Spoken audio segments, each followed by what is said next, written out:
Hello, everyone, and welcome to another episode of the Two World Podcast. I have the honor of getting us started off today, and I am Barney. And I am joined today with my co host, and he is Jacob. And it feels like it's been a very long time since our last episode. It feels like it's been too long. And we're very happy to be able to come back today with another episode. And as we were thinking about topics, we looked outside and thought about the world going on around us. And it seemed that maybe the idea of winter would be a fun topic to explore together today. If you see it in literature, if you see it in movies and art and whatnot, there's a lot of symbolism associated with winter, and maybe even in your own mind right now as you're listening along, some images come to mind of what you associate with winter, how winter makes you feel. Winter maybe is one season that I've always looked forward to. I had the benefit of growing up in a place that always would get lots of snow and sometimes have no school because of snow. And that was always something fun. And there are a lot of great events that happen during the winter in my life. One time I had the chance to visit my wife, and she was working in Vietnam for the airline at that time. And I ran into some people who are from Australia, and their idea of their season is switched. So when we were celebrating Christmas or the New Year, they have very hot weather, and so it's probably interesting how maybe they see certain holidays that take place in what we think of the winter season as it's summer down there. I just happened to talk with Katrina the other day, who was on our show in the past, and she said that for her Christmas in Adelaide in Australia, it was one of the hottest days of the year for her. So it's a concept that's hard for me to wrap my mind around when I have so many wonderful cold and snowy ideas of what winter means. So how about for you, Jacob? What are some of the images or some of the feelings or ideas that you associate when you hear or think about the topic of winter? Well, for me, Barney, it is wrapped up with the excitement from childhood of sledding and building snowmen or snow people and forts and playing outside. Anytime we would have a snow day and school would be canceled, that was one of the first things I wanted to do, was put on my warm coat and my winter pants and gloves and a hat and get out and play in the snow. And it's something that I really enjoyed being able to do with my children too, as they've had snow days. And so play is such a huge part of winter. And I have some pictures and things that I'd like to share about that in just a little bit. But I also wanted to share a few other ideas that come to mind. Winter being a time of things slowing down, a time of hibernation. There's a French song that I learned when I was in high school, and I still really enjoy singing it to this day, and it's about winter. And I'd like to just share that a little bit as we're thinking about this topic and getting into it. So if you don't mind, I'll sing it in French, but then I'll just explain what it's about. J'entends le loup, le renard et la belette. J'entends le loup et le renard chanter. J'entends le loup, le renard et la belette. J'entends le loup et le renard chanter. L'hiver viendra, les gars, l'hiver viendra. La journée de mes chaud, elle s'en repentira. L'hiver viendra, les gars, l'hiver viendra. La journée de mes chaud, elle s'en repentira. And the song is all about the animals hearing the sounds of winter and knowing the signs of winter coming. And it's describing things from the perspective of the animals, how they're feeling, how they're getting ready for things slowing down, what they're thinking about it. And I love that there's this kind of perspective that even the natural order has a different rhythm in winter. The animals have their own preparations that they make. And so j'entends means I hear, and then le loup, le renard, la belette are different types of animals. There's the fox and there's the uh, I'm trying to think that like the donkey and different other wild animals that are mentioned. But then the main line in the chorus is "L'hiver viendra, les gars. L'hiver viendra. Winter is coming. Winter is coming," which is so funny when you think of the in pop culture that tagline "Winter is coming" as being a slogan of the Game of Thrones show. Because that was a big part of that storyline in that popular show that in the midst of all this kingdom and all this jostling and jockeying for authority and position, that there's this big, larger, looming threat to the kingdom of this winter that's in that story led by these fantasy characters that are essentially ice creatures coming from the north, and so like almost like ice zombies or something. So the whole midst of the storyline is like people bickering and fighting, but then winter's coming, and what's going to happen when winter comes. So I think in some senses winter can seem like something that's intimidating or scary, um, but I remember recently going to the Cleveland Museum of Art and seeing a painting that is of like a haystack, and it's tied at the top, and there's a little animal prints around the haystack, and in the description of the piece it says how the artist wanted to depict the idea that in winter that all of nature rests, and that idea of rest being not something that's scary but something that's natural and normal. And so I guess I just wanted to add that too, that the winter is many things. It's about play and enjoyment. It can feel intimidating because it's so cold. It can feel a little scary at times when the storms are raging, but then it can also feel like a season of rest. Yeah, isn't it interesting how of all the seasons that we think of, that there really seems to be a lot of seriousness attached with winter. You know, it's one of the seasons that you feel you have to prepare for. Um, you know, obviously because things aren't growing, or you know, the weather can be more unpredictable and whatnot.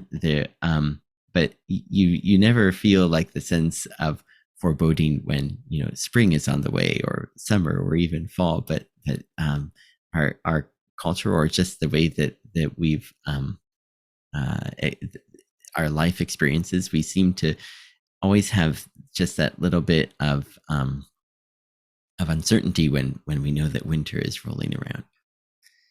Um, but yeah, I like thinking of it as a time of rest and a time of quiet, because I think that you read, maybe reading in books and whatnot, how um, sometimes authors try to express that, you know, kind of snow falling has a sound to it, and even though when maybe you're experiencing snowfall, you don't really notice that, but when you read this kind of imagery about snow having a sound, it, for some reason, it makes sense. It feels like there, in all of this quietness, there is this sound that you can associate with snowfall. So of all the kind of um, uncertainty, or not really negativeness, but maybe unease that maybe we sometimes feel about winter, there really is that calm and that peace, and even kind of a sense of expectation, um, that we also feel when we're in the midst of winter, and it's probably something that's really different from any of the other seasons when you kind of step back and think of it in that way. Yeah, that's a really good point. And I wonder too, has your own experience or sense of winter changed as you've lived in different places? Like, does winter mean something a little different to you now that you're living in Japan? Yeah, for sure. Being here in a different climate, then yeah, winter definitely means a little bit different. Just as maybe in the context of winters that I've experienced, you know. So I remember, even when the ponds used to freeze over, and I could go skating on ponds, or you know, all of the snow, and be able to really go sledding. Where I grew up, we also had a very big hill, and we would sled, and sometimes it would get cold enough that the sled tracks would get iced over. Sometimes we would sled with garbage bags, and then kind of we had like kind of a luge that we could make out of that if it got icy enough, and just fly down the hills. And those, and then also my we lived in the country, and my parents were careful to feed the birds, and so all of the different birds that would come by, all of these things that I really cherished and am fortunate that I had the chance to experience when I was growing up. Because here in Japan, or in this area of Japan, we only get snow maybe once a year or twice a year, or sometimes not at all. And something that I miss, and I always hope that my kids have the chance to experience it, and they have had the chance to experience snow a little bit, but not quite the same as what I always remembered. As you were sharing there about snow, it reminded me of a story that my dad told me. He sold college textbooks for the company Prentice Hall, and he would travel for his work to different universities and colleges around Pennsylvania, West Virginia, um, and Ohio, like the tri-state area. And I remember one time he said he was coming back from a trip, and there was so much snow coming down.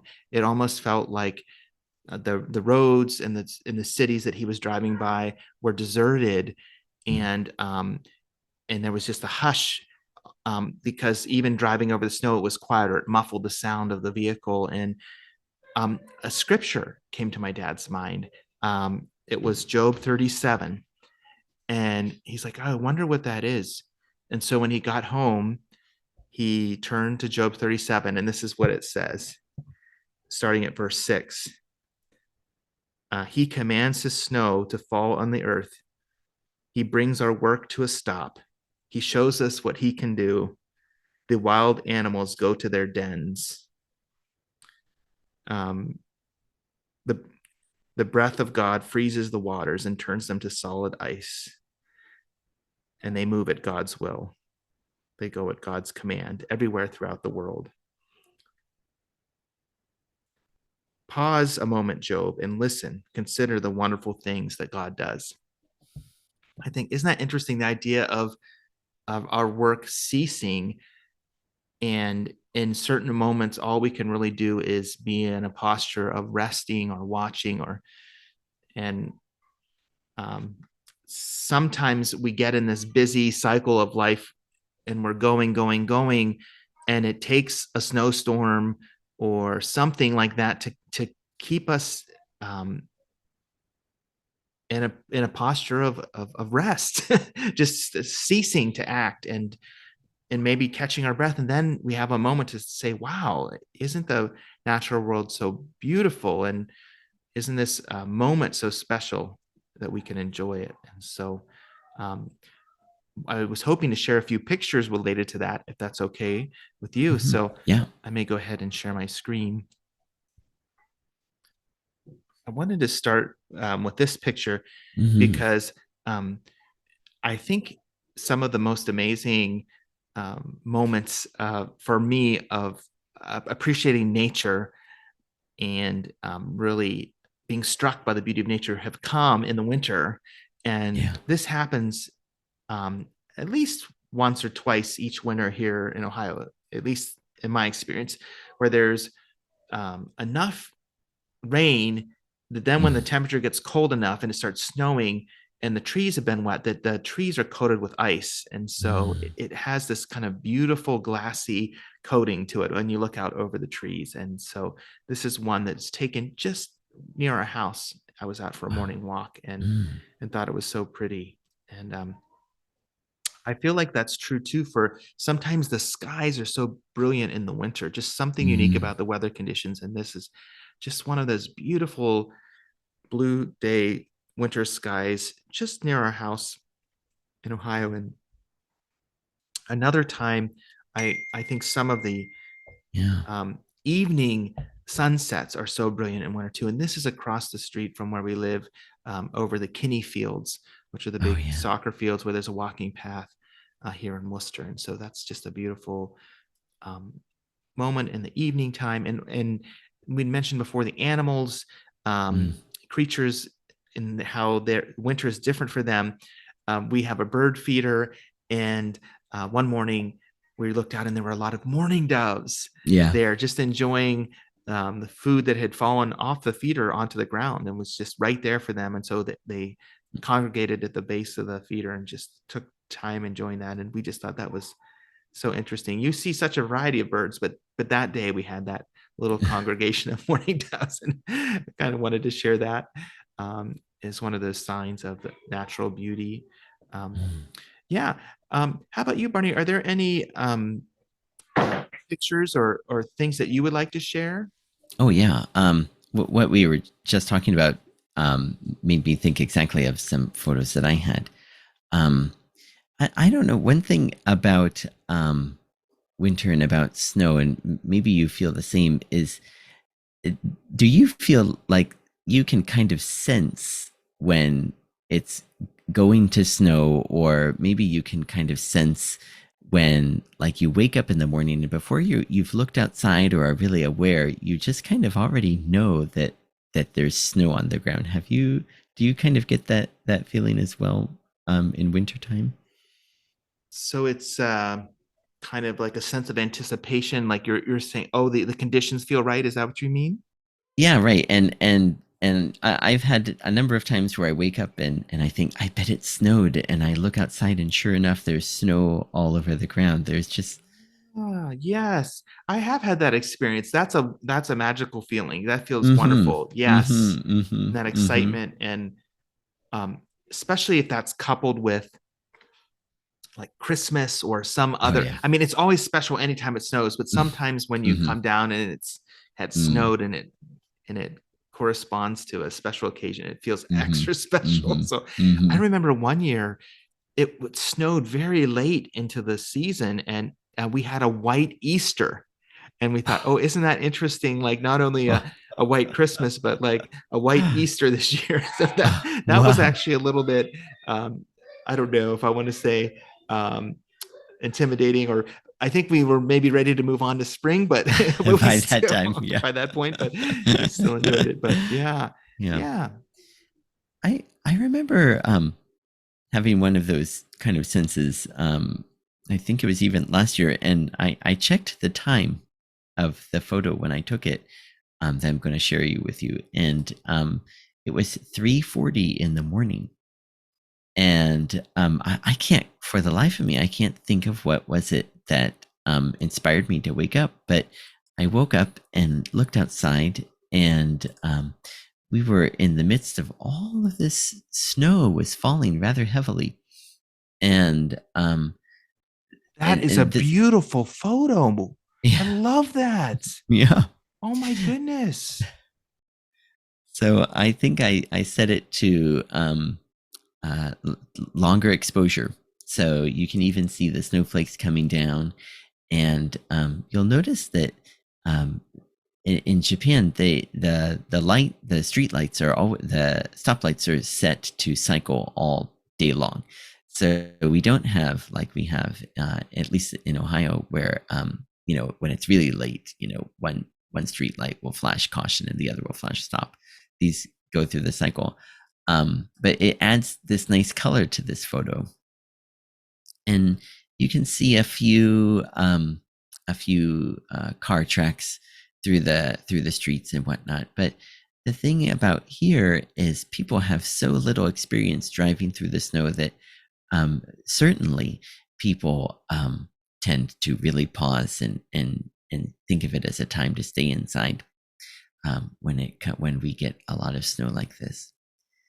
And then I think the next day it continued snowing, and I think that Yuma wanted to go somewhere. I can't think of where, and I was holding Silas, and I just decided to follow Yuma and Ayako and see where they were going, and had this nice photo I could take from a little bit far away of them.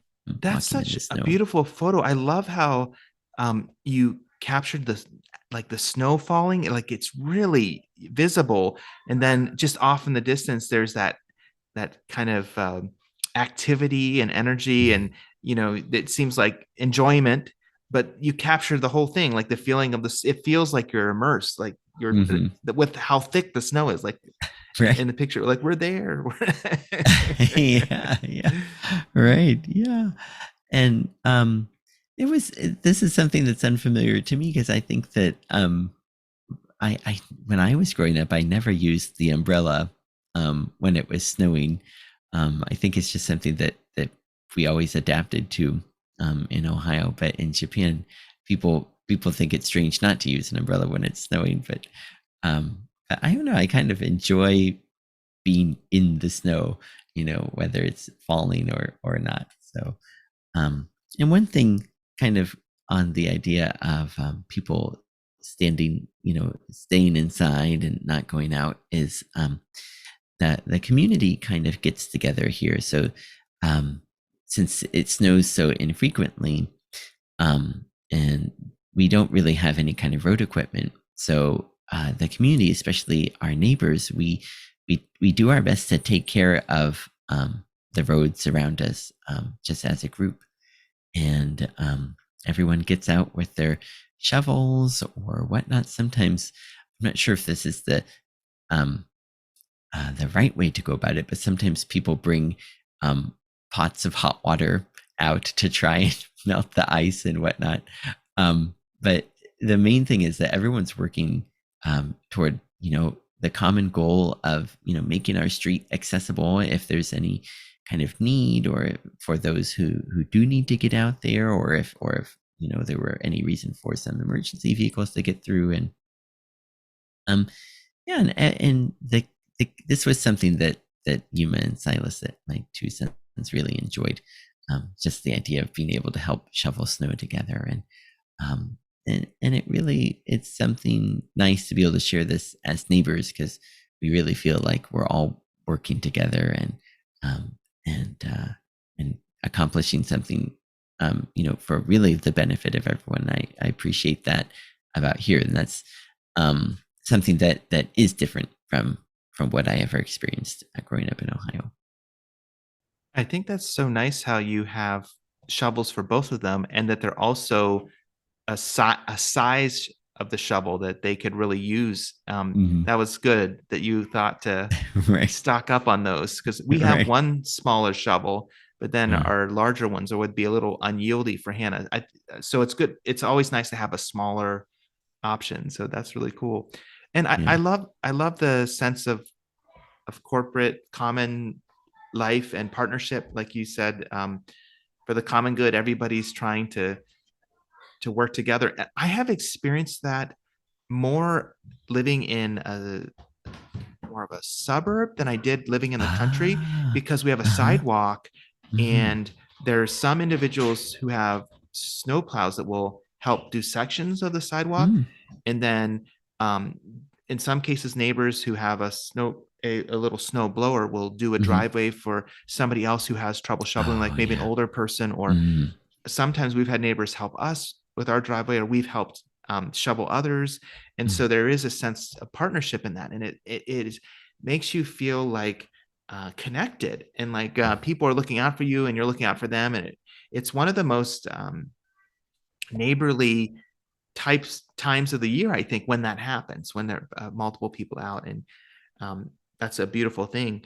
Um, if I may, I will share a few shots too, to piggyback on what you were Mhm. sharing. Uh, when the kids were young, um, we lived in Orville, and we loved to go to Orr Park and sled.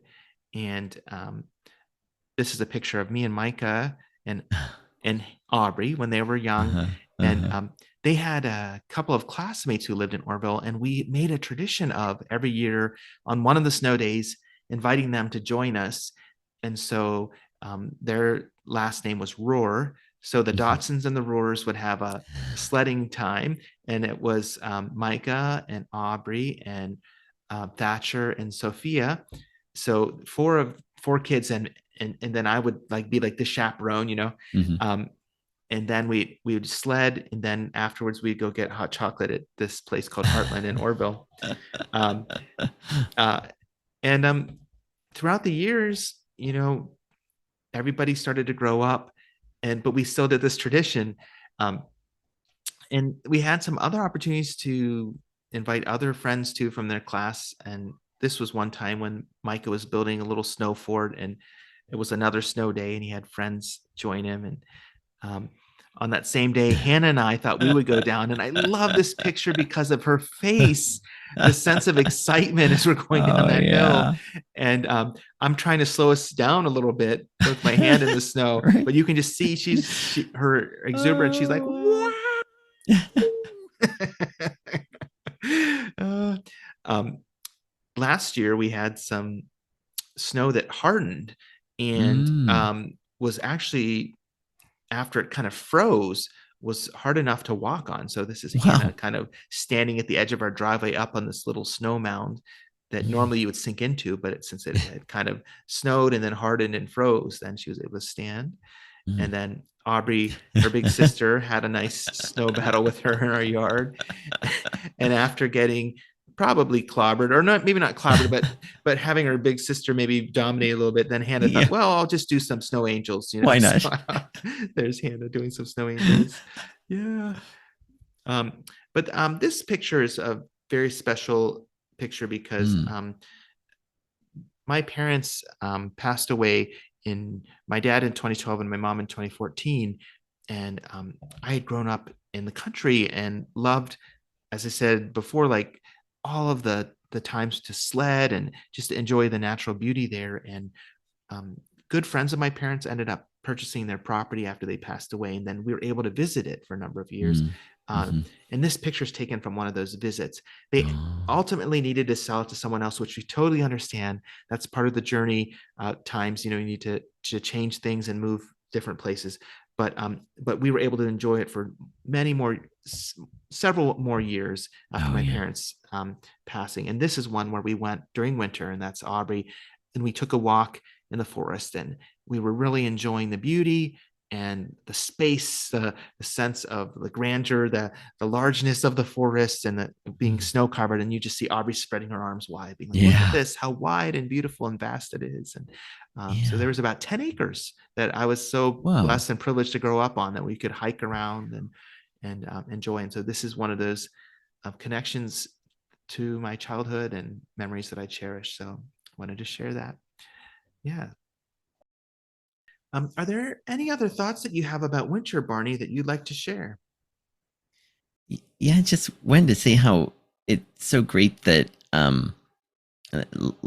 I think that maybe the last photo that you shared kind of emphasizes that there are things that you can do that you can only do in winter, and that those, maybe since those events are so rare, they only come maybe once a year or maybe not even every year. And I think maybe those memories stick with you. And then, um, as you see in that photo, being able to share those memories or those spaces, or those time, where you have special, the areas, the locations where you have special memories connected, and then sharing them with your family or friends or other special people in your life. um, it makes it just so much sweeter and so much richer. Um, and it's about winter. Maybe there are those times that are so fleeting that, um, just like the snow, it might be here today but then gone tomorrow. And um, it's just something kind of special, and like you said, kind of something magical that there is about winter. And um, it's nice that we have had the chance, to both of us, to grow up in areas where we could count on a real good solid winter, and develop these different ideas and memories in our lives, and have them to be able to share with our family too. Um, and have more winters and to look forward to as well. It's such a unique thing, this winter, that makes it so different from the other seasons and special in a way. Yeah, I agree, Barney. And it does make me grateful to have been able to experience the seasons, because I know in some parts of the world you have less of a variety, in the different times of the changing of the year. And so, um, yeah, being in a part of the world where you have such distinct changes between summer, fall, winter, and spring, Hmm. I feel like winter sometimes has this kind of metaphorical sense of death, or like the final stage, and um but then the in the Christian imagination, or maybe in probably many different faith traditions, but especially we emphasize it within the church, that the death then leads to new life with spring, and how that's so beautiful in God's rhythm and plan. But like, um I've been thinking a lot lately about um, seasons of life. And as we age, sometimes we can feel like, oh, I'm in this season, I'm heading towards this season. And maybe as a person enters the older years, maybe they think, oh, it's more like winter. But just thinking on what we've shared so far about that concept, that it can be, even if it's like a season where things are slower, and there's a different um, maybe level of activity, but it's so beautiful and meaningful, and there's a lot to enjoy. And so, um, maybe I hope that in some way, as we've talked about winter today, it's also given us a sense that it's not just something that is limiting or something to be avoided, but there's something in every season, and it offers some special things for us in the way of rest and appreciation and delight in nature, and play and enjoyment. So maybe that's kind of hopeful, that even in all stages of life, just as in the seasons of the year, in all stages of life, we can also find something beautiful and meaningful. For our guests, we want to thank you for listening today, or if you're watching the YouTube video, thank you for watching. We really appreciate you. And if you ever want to ask a question or reach out to us, please feel free to comment on a video, or to email Barney or me. We really enjoy that you are a part of this journey with us. So thank you. And until next time, goodbye.